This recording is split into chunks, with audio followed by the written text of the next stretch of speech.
Hello class ninth.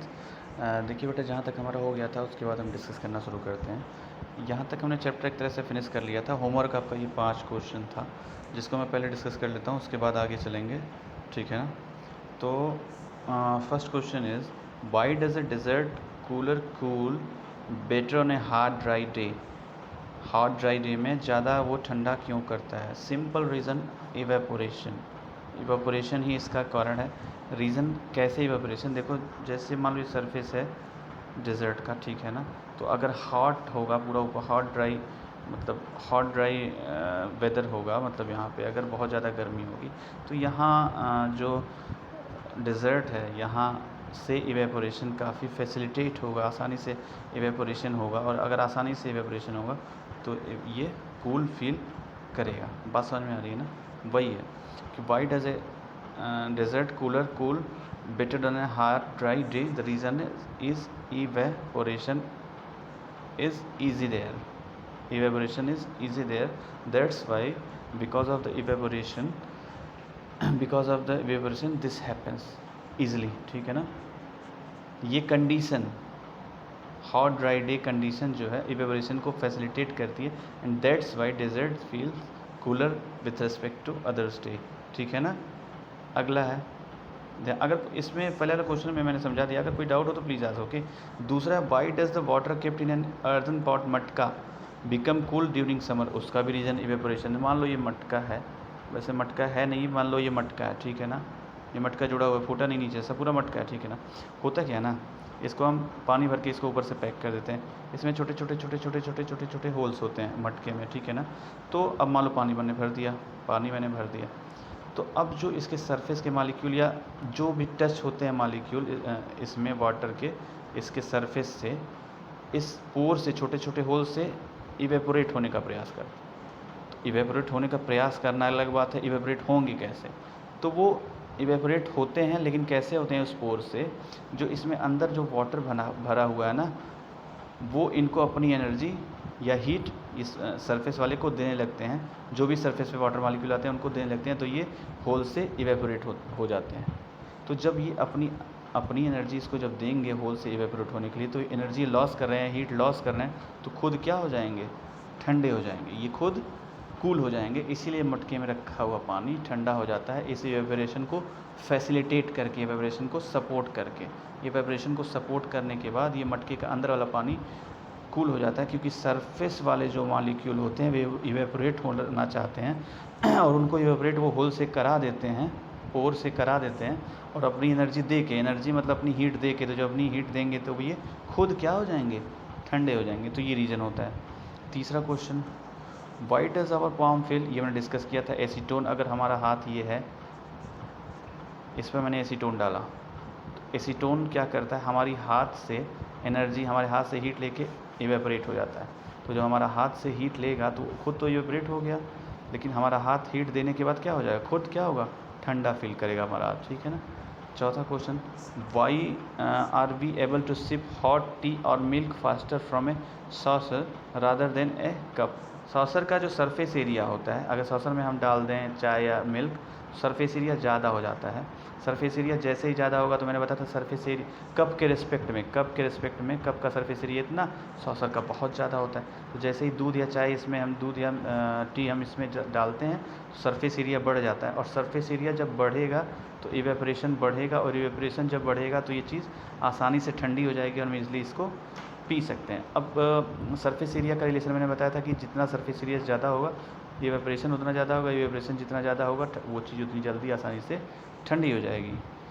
What type of cloth should we wear in summer, ये भी मैंने discuss किया था कि कॉटन के कपड़े पहनते हैं, क्योंकि मान लो ये हमारा शरीर है, यहाँ से स्वेटिंग हो रही है, इसको कॉटन का कपड़ा हमने पहना अगर, तो ये इवेपोरेशन को फैसिलिटेट करती है, इवेपोरेशन को सपोर्ट करती है। इवेपोरेशन को सपोर्ट करेगी तो हमारी बॉडी को ठंडक महसूस होगी। क्यों? जितना ज़्यादा इवेपोरेशन होगा हमारे पसीने का, तो हमारी बॉडी से हीट निकल जाएगी, क्योंकि इस इवेपोरेशन को करने में हमारी बॉडी अपनी हीट खर्च करेगी, और हमारी बॉडी जब हीट खर्च करेगी इवेपोरेशन करने में, तो हमारी बॉडी क्या होगी? खुद ठंडक महसूस करेगी।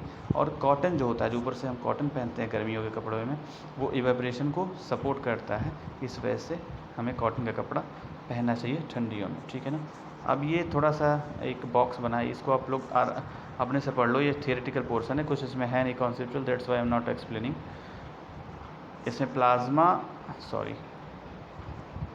इसमें प्लाज्मा और आइंस्टीन के बारे में कुछ है, इसको आप पढ़ लें, कुछ है नहीं इसमें ऐसा कॉन्सेप्चुअल, बस पढ़ना है केवल, ठीक है ना। अब व्हाट यू हैव लर्न, ये पूरे चैप्टर का ये हो गया। फिर नेक्स्ट हम कर चलते हैं कि अच्छा ये एक यूनिट वाला बॉक्स बना हुआ भाई, इसको भी ज़रा सा देख लेते हैं ना, एक सेकेंड।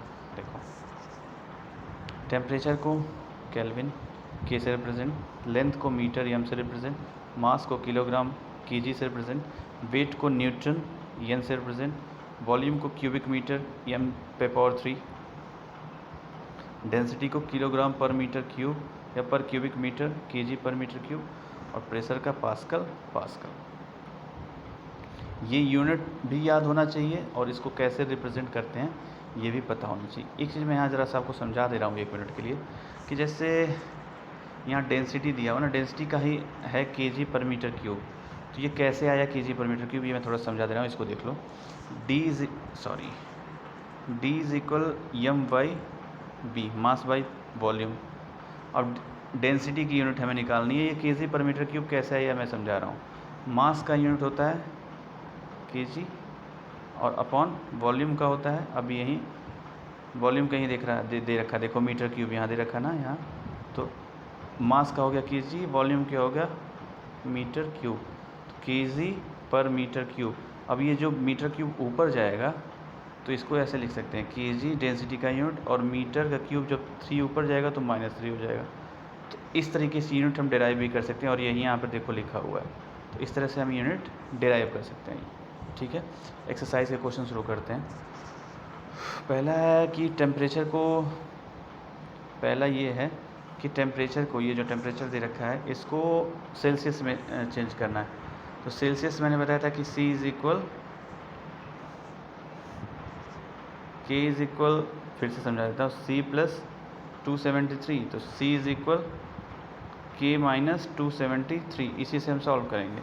इसमें से पहले को सेल्सियस करेंगे तो 293 minus 273 is equal 20 degree Celsius, ठीक है ना। पहले का आंसर ये हो गया। दूसरा देखते हैं, 470 माइनस 273, अब माइनस प्लस आप कर लेना, इसका रिजल्ट ये आएगा, मैं समझा रहा हूँ केवल। इसका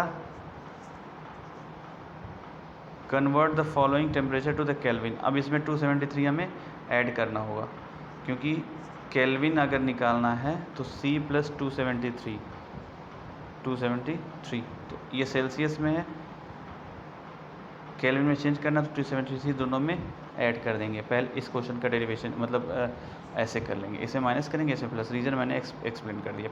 तीसरा है, give reason for the following, naphthalene balls disappear with the time without have living any solid. Naphthalene का जो मैंने एग्जांपल भी दिया था, नेफ्थलीन जो है ये रिप्रेजेंट करता है sublimation reaction, sublimation process, not reaction, sublimation process. Sublimation होता क्या है? Sublimation is a process in which solid material directly converts into gas without converting into liquid state. That's why naphthalene balls disappear with time without leaving any solid because of sublimation process. दूसरा we can get the smell perfume sitting several meters away. एक concept मैंने बताया था, higher concentration to lower concentration movement of the material is called diffusion, and this diffusion process is the reason for this B question. okay, ये मैंने discuss कर लिया है, ठीक है ना। Arrange the following substances increasing order of forces of attraction. Forces of attraction सबसे ज़्यादा मैंने बताया था, सबसे ज़्यादा फोर्स ऑफ अट्रैक्शन सॉलिड में और सबसे कम स्पेस सॉलिड में, दोनों का इन्वर्स रिलेशन है। सबसे ज़्यादा फोर्स ऑफ अट्रैक्शन सॉलिड में, फिर लिक्विड में, फिर गैस में। ये अट्रैक्शन ऑफ फोर्स है। अब अगर इंटरमॉलिकुलर स्पेस की बात करेंगे तो ये ऑर्डर जस्ट रिवर्स हो जाएगा, ठीक है ना। तो किस में पूछा है, increasing order of force of attraction, तो सबसे कम किस में फोर्स ऑफ अट्रैक्शन होगा? फोर्स ऑफ अट्रैक्शन सबसे कम किस में होगा?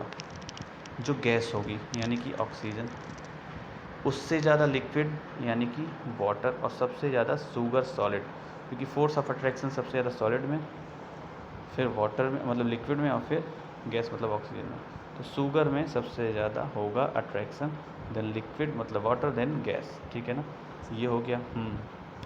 पांचवा क्वेश्चन डिस्कस करते हैं, what is the physical state of water at.